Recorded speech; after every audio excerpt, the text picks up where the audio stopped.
जुन कि अहिले बालेन सरकार छ नि, खोला छेउछेउको मान्छेलाई किन हटाउँदो रहेछ भन्ने कुरा चाहिँ अहिले आएर बुझ्दैछु। मेरो सन्तान त गयो, म एक्लै बाँचेर के गर्नु भनेर कोही हाम फालेर मरेको डुबेको देखिरहेको छु मैले न्युजहरूमा होइन। त्यसो चाहिँ कोही पनि नगरिदिनु होला, किनभने जतिजना बाँचेको छ यत्रो यत्रो ढुङ्गा त अब कति अब डोजरहरूले त तान्न नसक्ने ढुङ्गाहरू त पेलेर ल्याएको छ भने त्यो मान्छे त के हो र होइन। धेरैमा धेरै 50-60 किलो 70 किलो 100 किलो हुन्छ होला मान्छे। नमस्कार दर्शक महानुभावहरू। अब त्रिशुली रसुवा हुँदै ड्याम फुटेर आएको सूचना छ। चाइनाको ड्याम फुटेको भन्ने सूचना छ है। चाइनाको लापरवाहीले गर्दा अहिले नेपालको जनता जनधन सब सर्वनाश भएको छ। किनभने पहिल्यै सूचना दिएको भए केही अब जनधन मात्रै क्षति हुन्थ्यो, मानवीय क्षति हुँदैन थियो। त्यसले गर्दा सबैजना नेपाली दाजुभाइ दिदीबहिनीहरू जतिजना हुनुहुन्छ होइन, खोला छेउछेउमा बसिराख्नु भएको छ, सबैजना सचेत हुनु होला। किनभने अब कतिखेर के विपत्ति आउँछ खोला छेउको त भर छैन। किनभने आज सूचना मात्र दिइदिएको भए मानवीय त्यो क्षेत्र के अरे मानविक चाहिँ क्षति हुँदैन थियो। जनधन क्षति भए त केही फरक भएन नि। किनभने मानवले नै अर्जिएको सम्पत्ति हो। पछि बाँच्यो भने त फेरि अर्जिन सक्थ्यो, घर बनाउन सकिन्थ्यो, हरेक हुन्थ्यो नि त। मानवै अब तहसनहस भइसकेपछि के गर्ने, कसरी गर्ने। त्यही भएर सबैजना सचेत रहनु होला। त्यसको लागि मलाई पनि साह्रै दुःख लागेको छ।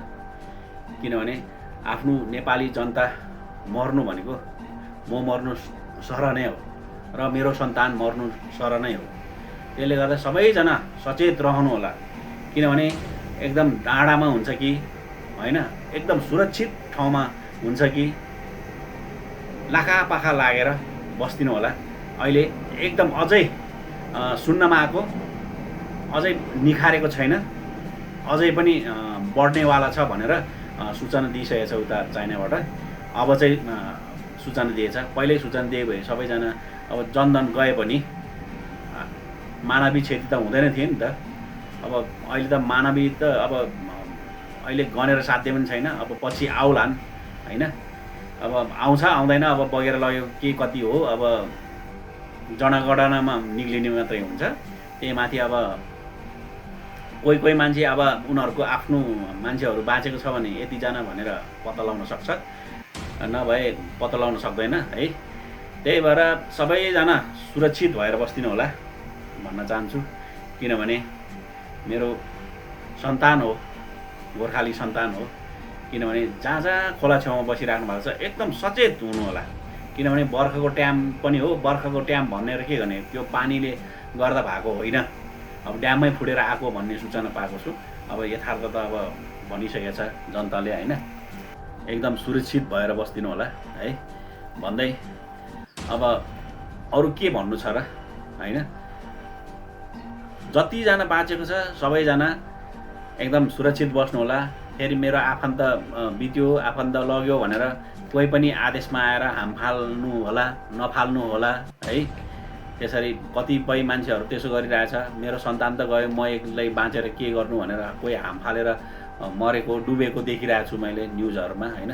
त्यसो चाहिँ कोही पनि नगरिदिनु होला। किनभने जतिजना बाँचेको छ अब फेरि जिन्दगी सुरु गर्नुपर्छ होइन। त्यही भएर म चाहिँ भन्छु कि एकदम मेरो विनम्र अनुरोध छ, कोही पनि एक्लै भयो भनेर चाहिँ त्यसरी हाम फालेर मर्ने कोसिस नगर्नु होला। किनभने बाँचेर केही देखाउनु छ भोलिको दिनमा होइन, केही गर्नु छ होइन। अब जतिजना गयो त अब भगवानै अब पापी हो कि धर्म हो कि भगवानले गरेको त होइन।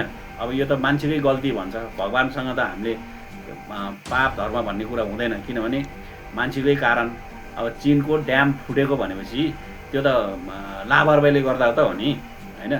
अब त्यो चीनको कारण हो नि। भोलिको दिनमा त यो नेपालमा जति पनि क्षति भएको छ नि, अब बेहोर्ने त चीनले हो।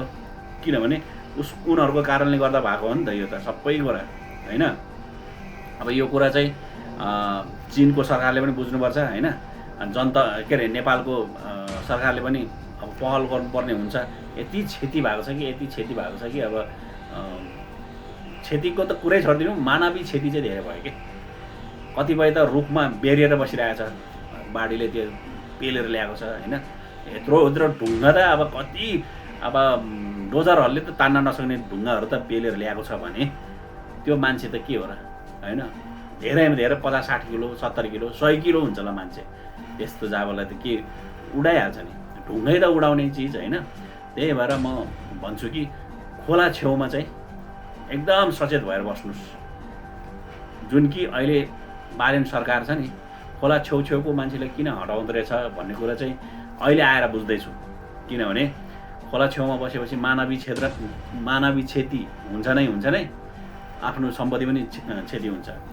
जो सुकुम्बासी होस् जेसुकै होस् एकदम आक्रोश आइरहेको थियो नि पहिला, अब आक्रोश आउनुपर्ने जरुरी छैन। किनभने यसरी मानवीय क्षति पनि हुने, घर तन जन सबै क्षति हुने भइरहेको कारणले गर्दा यो हटाएर बरु डाँडा काँडामा हैन राखिदिए भने एकदम राम्रो हुन्छ भन्ने मेरो चाहिँ धारणा पनि हो। मेरो मनले पनि त्यही भन्यो। त्यही भएर सबैजना खोला छेउतिर बस्नेहरू चाहिँ एकदम सचेत। पानी पर्दा पनि अलि ठुलो आउँछ, त्यसले गर्दा त्यो पानीले पनि ठुलो खोला आउँछ नि त। यो त अब ड्याम फुटेर आएको भन्ने कुरा सुनियो हैन। पानी धेरै आएपछि खोला पनि बढ्छ नि त। खोला बढेपछि त्यो अब खोला छेउछेउमा बस्ने मान्छेहरू त सबै बगाएर लगिहाल्छ। त्यो त ड्याम फुटेको भएर सबै सर्वनाश भइहाल्यो। यो जीवनमै होला, यो पृथ्वीमा जीवनमै यस्तो भएको होला। कसैले बाउबाजेले कसैले पनि देख्न परेन यस्तो चाहिँ। अहिलेको जनताहरूले देख्नु पर्यो। ल यति भन्दै अब धेरै त कति बोल्नु, यही नै हो कुरा। सचेत रहनु होला, जति पनि बाँचेको छ त्यहाँ हैन, क्षति भएको ठाउँमा जति पनि बाँचेको छ एकदम सचेत रहनु होला। डाँडा काँडामा सुरक्षित बस्नु होला भन्दै बिदा चाहन्छु। नमस्कार।